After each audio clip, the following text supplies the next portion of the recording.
Olá, salve, salve! Começando mais uma edição do Estação Cultura ao vivo pela TVE, emissora pública de TV da Fundação Piratini. Chegando até a tua TV ou dispositivo móvel pelo nosso sinal digital ou pelo site tve.com.br. No programa de hoje nós temos artes visuais. Tu confere uma matéria sobre a exposição Notas de Subsolo. Temos também artes cênicas. Nós conversamos sobre o grupo experimental do Centro Municipal de Dança, que está com as inscrições abertas para a turma do primeiro semestre de 2018. E começamos falando sobre o curso de produção musical, comunicação e entretenimento, que começa em março na PUC. Conosco o Tiziano Paludo, que é doutor em comunicação, também é produtor, multi-instrumentista, remixer, uma série de coisas e é coordenador do curso, né, Tiziano? Isso aí, tudo bem. Seja bem-vindo à Estação Cultura. Obrigado. Bom, a ideia desse curso? Bom, a ideia do curso é um curso que eu comecei trabalhando na PUC quando eu entrei na FAMECOS em 2007. A gente começou como um curso de extensão em produção musical. De lá para cá ele teve dezenas de edições, né? Foi super bem aceito, assim. E agora a FAMECOS está se reestruturando. Agora ela é a Faculdade de Comunicação, Artes e Design FAMECOS da PUC, mas, aliás, desculpa, Escola de Comunicação. E a partir disso, então, a gente começou a abrir o leque de opções de cursos para os alunos. E, em função do sucesso da produção musical que vinha como extensão, a gente resolveu trabalhar, então, ela como especialização. Então, qual é a diferença? Antes, a extensão era um curso de curta duração, aberto a qualquer pessoa da comunidade. E agora, com a especialização, ele é um curso que é bem mais aprofundado, ele tem 1 ano e meio de duração. E o único requisito que a gente pede para as pessoas é que elas amem música, amem trabalhar com comunicação e tenham formação superior em qualquer área do conhecimento. Quer dizer que uma pessoa formada em comunicação, formada em música ou até formada em engenharia ou em medicina que goste do assunto é bem-vindo no curso. Então, qualquer formação é possível dar continuidade nos seus estudos, a partir da ideia de continuar pensando na música como uma série de possibilidades na cadeia produtiva, mas necessariamente em que áreas dessa cadeia produtiva da música? É na área, mais uma ideia de botar a mão na massa, ou botar a mão na massa essencialmente executando música, então tem que ter conhecimentos de como executar música. Quais são esses conhecimentos necessários nessa área? Bom, a pessoa pode ser músico, mas ela não é obrigada a ser músico, né? A gente sabe que tem toda a parte operacional da indústria musical também, que tem muitas pessoas que trabalham, que têm formações multidisciplinares de outras áreas. Então, a ideia é a gente fornecer subsídios teóricos e práticos também para poder pensar esse mercado. O que a gente observou? Essa área toda da economia criativa, ela é uma área que vem crescendo cada vez mais. Embora se fale um pouco da crise da música, o interesse por música tem crescido exponencialmente. Todo mundo vive muito em função de música também. E é uma maneira de se reinventar profissionalmente. Então, aquele cara, pegando o caso da comunicação, que se formou em publicidade, jornalismo, relações públicas, ele não tem que necessariamente trabalhar naquilo que, digamos, se esperaria dele. O publicitário na agência, o jornalista no veículo de comunicação e assim por diante. Então, eu posso trabalhar com assessoria artística, né? Dentro disso, a gente tem disciplinas que são bastante diferentes, como mitologia musical, que é uma disciplina que nasceu da minha tese, que eu defendi no ano passado na FAMECOS, que é para entender como é que a gente forma a questão dos mitos na música, né? A gente sabe que hoje em dia os mitos, não só na música, mas no entretenimento em geral, eles têm um papel muito importante socialmente falando, né? A gente tem visto essas manifestações, digamos assim, novas que têm acontecido do funk, esses empoderamentos todos, isso passa muito por esse lado da cultura também. Então, tem tanto esse lado de entender como se constrói conceitualmente o projeto musical, quanto da parte prática também. Ao final do curso, por exemplo, a gente vai ter umas oficinas feitas em estúdio profissional e a gente vai contar com produtores que vão conversar com a turma e trabalhar com a turma. A gente tem, por exemplo, já que pode falar, a presença confirmada do Fruê e do Reizi, que são 2 produtores extremamente atuantes aqui do nosso cenário. E quando a gente fala em produtores como o Reizi e o Fruê, a gente está falando em produtores que estão trabalhando diretamente dentro dos estúdios, não só operando os equipamentos de gravação, que eles têm uma habilidade muito grande em utilizar esses equipamentos, mas também dizendo que instrumentos podem estar sendo inseridos em determinadas músicas, auxiliando esses músicos na montagem, na construção das suas próprias músicas, né? Sim. É um conhecimento muito amplo que Existe essas uma pessoas têm. função dentro da cadeia musical chamada artista e repertório, que é esse profissional que trabalha exatamente com essa parte de criação conceitual, planejamento e execução. Então, pensar no visual do artista, no posicionamento que esse artista vai ter perante a mídia e o público, né? Escolha de repertório, trabalhar os arranjos. Então, mesmo quem não tem conhecimento musical, em função de todas as vivências que vai ter dentro do curso, vai acabar adquirindo uma bagagem para poder lidar com esse artista ou esses artistas que vai produzir. E também tem um outro viés que é a questão da pesquisa. Então a gente também tem um conteúdo teórico bastante denso no curso, que daqui a pouco eu sou uma pessoa que quer pesquisar essa parte da música, essa parte de pesquisa relacionada à música e comunicação, ela tem crescido muito também nos meios acadêmicos. Ele também pode encontrar lá subsídios para realizar esse tipo de trabalho. Bom, na verdade a pesquisa é muito grande, muito extensa, né? A gente sabe que muitas vezes as pessoas pensam em tendência ou o que está acontecendo, parece que as coisas acontecem muito rapidamente, de uma forma quase como geração espontânea. Existe sempre um longo caminho por detrás de tudo isso que acontece, quando uma manifestação, como tu citaste, o próprio funk, não apareceu do nada em algum momento, assim, tipo, tem que se pensar o que tem por trás disso e que caminhos levam ou levaram até isso, e que caminhos a gente pode percorrer para colocar uma outra música dentro de um mercado. Pensar essas estratégias também é um momento interessante, e dentro do curso também é um momento para isso? Sim, com certeza a gente pensa nisso, porque, na verdade, a gente tem, por exemplo, certos espaços simbólicos que eles ficam se rearticulando com o passar do tempo. Então, quando a gente pensar, por exemplo, na Madonna, que foi uma grande cantora, foi não porque ainda está viva, não, mas uma grande cantora matriz, a gente está vivendo, por exemplo, no Brasil agora o fenômeno da Anitta. A Anitta é a primeira cantora pop que a gente tem, forte, a trabalhar numa estratégia parecida, digamos assim, com a Madonna, mas que tem uma personalidade brasileira. Então, para eu conseguir pensar qual é o passo que eu vou dar adiante, para poder orientar os artistas e para poder trabalhar com esse processo criativo, eu preciso entender historicamente como essas coisas se compõem. Então, o curso ele tem essa preocupação também de trabalhar com essa formação histórica de como as coisas aconteceram para entender o processo, né? Porque, como tu disse, na verdade, todas as carreiras bem-sucedidas artisticamente, que a gente vê, estuda, lê documentários, lê biografias, nenhuma delas surgiu de forma aleatória. Todas elas foram extremamente organizadas, o que não quer dizer que o trabalho do artista seja um trabalho fake. Quer dizer que teve uma boa preparação para realmente esse artista, na hora que ele é apresentado para o público poder ter uma identificação muito forte com ele, né? Então, uma coisa que é bacana de falar também é que esse foco da comunicação com a música, pelo que a gente pesquisou em termos de especialização, é uma coisa bastante inédita no Brasil. Se não for o primeiro curso a trabalhar exatamente nesse registro, pelo menos é um dos pioneiros, né? Então, na verdade, são áreas que sempre trabalharam em paralelo e que a gente está, agora, por pensar de forma multidisciplinar, está integrando essas áreas.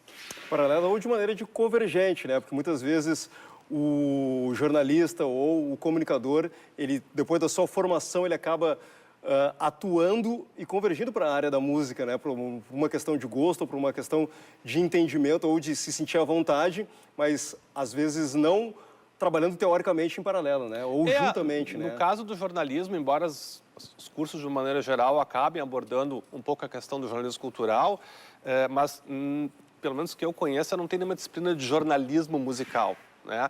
Então, no momento que eu vou fazer um curso que eu vou trabalhar a comunicação a fundo nessa parte artística, eu posso daqui a pouco me tornar um crítico, né, de um veículo para falar com mais propriedade sobre as coisas, né? Porque a gente sabe que, embora tenha muitos jornalistas respeitados que falam sobre música, a gente sabe que tem muito curioso falando sobre música também, né? E nessa avalanche de informações que a gente é mergulhado todos os dias, as pessoas elas estão meio cansadas, assim, tipo, afinal, para onde é que eu olho, onde que eu leio para ter confiabilidade na informação? Então, eu tenho mais esse caráter, por isso que eu te falei, o curso ele é muito aberto, eu posso depois trabalhar diretamente como produtor, eu posso trabalhar como estrategista, eu posso melhorar os meus conhecimentos de publicidade, por exemplo, eu posso trabalhar numa publicidade voltada ou ligando a música com as marcas, a gente vai abordar isso também, ou fazendo a própria publicidade artística também. E essa indústria do entretenimento é uma indústria que vem crescendo inegavelmente cada vez mais, né? As pessoas gostam muito de se divertir, as pessoas têm dedicado muito tempo ao entretenimento, seja ouvindo música, vendo séries, né? Acessando conteúdos da web. Então, essa questão da cultura dos fãs, que é uma coisa bastante estudada atualmente, a gente também tem uma disciplina voltada para a cultura dos fãs e para processo criativo também.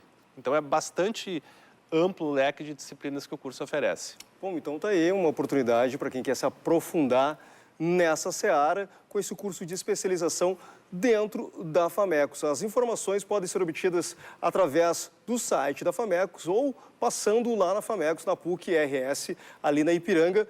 Lembrando que as inscrições acontecem até o começo agora de março, né? Agora o início das próximas semanas. Até o dia 2 semanas. de março, isso? Uhum. Certo, então. E o curso tem duração, é um curso de especialização com duração de 15 Um ano e meses. meio. Um ano e meio.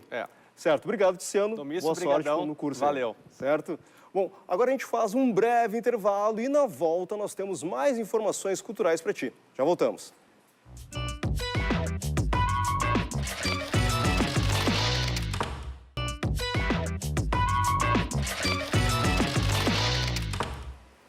De volta com a Estação Cultura e o Centro Municipal de Dança da Secretaria da Cultura de Porto Alegre está com inscrições abertas para o ingresso ao Grupo Experimental de Dança.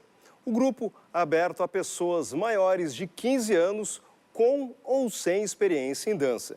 E o período de inscrições vai até 14 de março. Para nos dar mais informações, está conosco o coordenador de dança da Secretaria Municipal de Cultura, o Ayrton Tomazoni. Seja bem-vindo mais uma vez à Estação Cultura. E parabenizar mais uma vez por essa resistência do grupo, né? 11 anos já, de 10 anos de existência. Isso, já estamos indo para o 11º, né? A gente marcou o aniversário de 10 anos o ano passado e agora vamos continuar, né, com o 11º, que é um feito, né, nesse contexto que a gente tem aí. A gente até conversou, né, sobre as comemorações dos 10 anos e aí falamos sobre a importância do grupo durante desses 10 anos de atuação nessa cidade e justamente a importância de atuar, estar experimentando e estar pensando em novas perspectivas para a dança dentro da cidade, né? E mais uma vez ele abre as inscrições para as pessoas pensarem, e não só pensarem, mas botarem os corpos em movimento, isso? Isso, é um projeto de formação de artistas da dança, que começou meio com uma ideia de uma universidade aberta para quem quisesse realmente estudar e pesquisar. Vamos lembrar que lá em 2007, quando ele começou, não tínhamos nem curso de graduação em dança em Porto Alegre ainda, né? Que hoje já tem na URGS, né? Mas não tinha. Então, um centro realmente de formação, de trocas de ideias, de experiências, por onde já passaram mais de 400 alunos, o que para a gente é um grande orgulho, assim, e que a gente já pôde fomentar, né? Um artista nunca termina a sua formação, mas a gente poder dar esse impulso inicial, poder dar uma informação básica, poder fomentar as trocas, o intercâmbio entre profissionais extremamente competentes que a gente teve no nosso corpo docente nesses anos todos, como a professora Eva Schuh, que é um patrimônio do nosso estado, mas Luciana Paludo, Douglas Jung, que foi um aluno nosso que foi para a Áustria, fez graduação em composição coreográfica, voltou e passou a ser professor do próprio projeto. Então é muito bacana ver os frutos que esse projeto gerou ao longo desses anos e como é importante a continuidade, né? De se poder ter projetos que não são eventuais e que tenham essa raiz na cidade, assim. Pô, então é importante também as pessoas que estão pensando em se inscrever também terem esse tipo de comprometimento, porque é um projeto super importante para a cidade. Então, quem conseguir a vaga, que tenha esse comprometimento, porque ele tem uma carga horária que é relativamente pesada. Ele tem são 4 aulas por semana, isso, né? Então, tem que ter um comprometimento e ele dura um semestre inteiro, né? Na verdade, são 2 semestres. São 2 semestres. Este ano, a gente sempre trabalhou no ano inteiro. Este ano, a gente resolveu trabalhar um semestre, fazer a avaliação dos alunos e daí definir a continuidade para o segundo semestre. Mas, como tu falaste, uma coisa muito importante, ele também nasceu por resgatar a importância dessa prática diária para quem quer dançar. Ou seja, tem que ter esse conhecimento no corpo. E esse conhecimento no corpo só se dá praticando diariamente, né? E buscando esses saberes diferenciados. Então, é muito importante realmente quem vier buscar essa vaga, que tenha um comprometimento, é uma vaga pública, né, a gente sempre garantiu a acessibilidade, né, que foi uma das coisas que a gente sempre quis, que não fosse uma barreira, né, ou seja, tem que fazer um vestibular, ou tem que ter um título, ou tem que pagar uma mensalidade muito alta.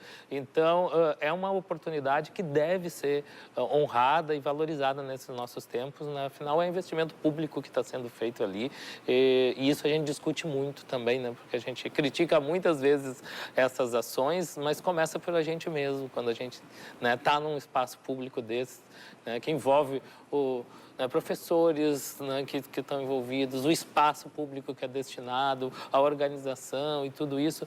Então, fazer valer isso. E tem dado frutos, assim, tanto de artistas independentes que ganharam o mundo. A gente tem o Márcio Canabarro, que hoje dança uma companhia profissional na Europa, já que saiu do grupo instrumental, mas também temos coletivos que foram formados a partir dos alunos do grupo instrumental, que neste encontro, nesse trabalho, seguiram fazendo seu trabalho na cena local, né? Como o coletivo Moebius, o coletivo Joker e agora, recentemente, o Voo da Pomba, que foi pelo professor João de Ricardo, que vem de performance e teatro, que vem fomentando um novo olhar aí no espaço urbano da cidade para ações em dança. Porque também tem essa característica de fazer com que as pessoas se encontrem, né? Dentro do grupo. Então, vamos falar estruturalmente como é que está organizado o grupo. As aulas são em quais horários, em quais dias e em qual dos espaços e quais são as pessoas que vão estar ministrando essas aulas? A gente, este ano, a gente já foi um grupo meio transeunte pela cidade, que a gente não tem um espaço próprio. Então, a gente começou na Companhia de Arte, a gente já trabalhou na Casa Tony Petzold, a gente já trabalhou na Casa de Cultura Mário Quintana, na Usina do Gasômetro. E este ano a gente, é engraçado, né? Depois de 10 anos a gente vai retomar a Companhia de Arte, onde tudo começou lá em 2007. Então as aulas vão acontecer 4 vezes por semana, das 9 ao meio-dia, num programa que envolve desde aulas práticas de técnicas mais usuais, né? De consciência corporal, de dança moderna, dança clássica, mas também com aulas teóricas, reflexivas sobre história da dança e filosofia da arte, que é uma coisa que também a gente não gosta muito de separar lá, essa coisa, prática aqui, teoria aqui, porque essas duas coisas são fundamentais juntas. E mesmo assim a gente tem agregado uma série de professores importantes. O ano passado a gente teve, esse ano vamos ter de novo, por exemplo, o Ted Borges, que é um dos b-boys mais antigos de Porto Alegre, inclusive apresentava aqui na TV há muito tempo o Universo B-Boy, que tem, assim, uma bagagem enorme das danças urbanas, lá da década de 80, ainda ali na Esquina Democrática, nos bailes blacks da sexta-feira de noite. Então, ano passado a gente resgatou, vem dividir um pouco com os alunos do grupo, e isso vai complementando, né? Porque muitas vezes a gente tem, como é que eu vou dizer assim, grandes mestres que a gente se espelha internacionalmente ou nacionalmente e esquece que a gente tem grandes artistas aqui mesmo na cidade ou desconhece essa história. Então, o grupo também vem fazendo um pouco desse trabalho de poder fazer que a história da dança de Porto Alegre e desses artistas possa ser valorizada. Bom, importante também fazer com que a história da dança se mantenha viva, né? Porque essas pessoas estão aí, também é importante elas serem referenciadas também nas coisas que acontecem também e nos novos grupos, nas novas pessoas que vão manter isso acontecendo, né? Então, é importante lembrar, então, que não existe a necessidade de ter uma experiência em dança. As inscrições podem ser feitas por qualquer pessoa que tenha acima de 15 anos, a partir de 15 anos, e elas devem ser feitas pelo e-mail ou também as informações pelo dança, ou danca, né? smc@gmail.com. Isso? Isso. Só um detalhe que foi engraçado, porque foi uma coisa que aconteceu. Normalmente agora a gente tem essas coisas todas online, né? E apareceu um rapaz que não lida com isso. Ele é o bailarino de Ipanema. Ele meio que é morador de rua e ele quer se inscrever no grupo experimental. Pela primeira vez a gente se deparou com esse problema. Bom, então, se a pessoa tem um problema, ela não tem né, não lida bem com isso, pode ir lá no centro de dança, digitais, que a gente faz lá, né? A gente tem uma equipe super bacana e disposta, porque realmente a gente tem um carinho muito grande, a gente bota muita energia realmente nesse projeto. Então, pode ser o caminho mais usual, mas quem tiver alguma barreira, que isso não seja uma barreira, porque o grupo realmente ele se faz nessa diversidade aí, né? Não precisa ter experiência em dança, não precisa, né, vir um grande bailarino. A gente teve pessoas do teatro, das artes visuais, das ciências sociais, da psicologia. O ano passado tivemos uma aluna do México, uma que veio da Sibéria. Então, nem barreira linguística é mais problema para a gente. Importante, acima de tudo, é o comprometimento com as 4 aulas semanais. São 20 vagas, são 10 suplentes, então é importante que quem consiga a vaga se mantenha e que faça pelo menos o esforço para continuar durante o semestre, no final do semestre tem uma avaliação, se tiver que sair, saia no final do semestre, nesse sentido. Ayrton, mais uma vez, obrigado pela tua presença e parabéns pelo Grupo Experimental de Dança, certo? Bom, vamos falar alguns para as artes plásticas agora, então. Destacando obras de 17 artistas, Notas de Subsolo é a mostra que pode ser conferida no Porão do Paço Municipal até o dia 9 de março. A metáfora do espaço expositivo subterrâneo é o centro do debate da exibição dos artistas. Notas de Subsolo traz o espírito de exploração e o desenvolvimento de suas perspectivas da arte. Essa proposta é uma proposta que a gente tem conversado desde o início do ano, né? Que é buscar dentro da universidade, dentro do Instituto de Artes, né, as propostas que estão sendo criadas. Então, na verdade, foi um desafio para a turma de doutorado do Instituto de Artes a pensar esse espaço e a propor não só uma exposição, mas que ao longo desses 3 meses de exposição se possa ter aqui as discussões e as questões que estão sendo levantadas dentro da universidade. Então, mais do que os trabalhos, a exposição em si, é ver o que está acontecendo dentro desse grupo de doutorado, dentro da Universidade Federal, né? Isso que é o nosso, como é que a gente pode dizer, é onde está o pensamento hoje, né? É onde está criando. E às vezes tem essa dificuldade, né, de tirar o que está do doutorado, o que você está pesquisando e transformar ele num espaço de exposição, num espaço de visitação pública, né? Essa é uma pesquisa que eu estou investigando agora no projeto de doutorado e tem a ver já com o universo que me interessa de investigação, que é trabalhar com objetos e materiais que fazem parte do cotidiano, assim, de uma forma lúdica também, né? Essa é migração, essa ida, essa experiência nova para os quebra-cabeças, ela tem alguns aspectos de ludicidade, para mim também um referencial de memória também, porque essas imagens que eu estou me apropriando e reconfigurando, elas já dizem muito para um público que me interessa. Então, algumas noções de memória compartilhada, de afetividade presentes nesses objetos aparecem aqui de novo, só que numa outra composição, né? Um trabalho bem novo e cheio de possibilidades para mim, na verdade. Eu criei um sistema de seguranças com câmeras, onde a gente vai fazer uma performance dentro da cela, onde era o antigo presídio. Aqui era o antigo presídio, né? Essa ideia é um pouco da exposição, né? De todos os trabalhos, da gente se relacionar com o ambiente e criar trabalhos. A maioria dos colegas criaram trabalhos novos, né? Que é a turma de doutorandos do IA, essa exposição, né? E se relaciona totalmente com a questão do presídio, da história do lugar. Que eu trato sobre essa questão da instabilidade das coisas, né? Assim, então eu praticamente narro, minha história é narrar uma história de um equilibrista e fazer uma alusão entre o personagem e o autor, né? Quem é que está carregando quem aqui nessa obra, né? Quem sou eu? Eu sou o personagem ou sou o autor? Então, todo o meu problema de pesquisa parte do princípio existe uma miscigenação, uma confusão entre o personagem e o autor da obra, né? E daí eu vou contando essa história, essa instabilidade toda que se cria a partir desse dilema do processo de criação.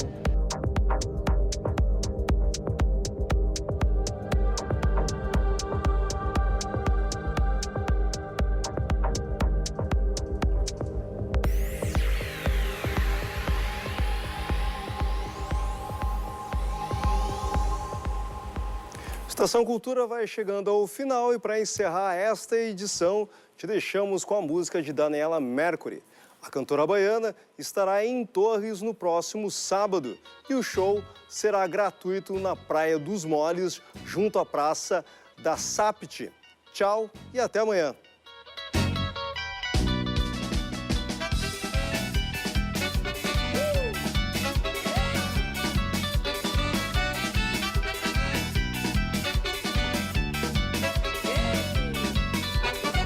Te mete, te joga, vem.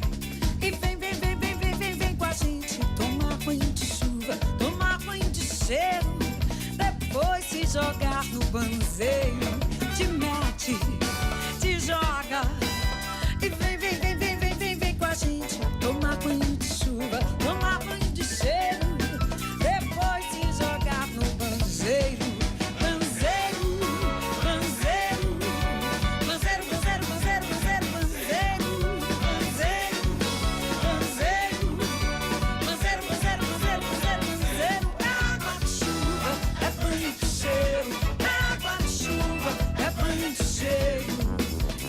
A pororoca passou.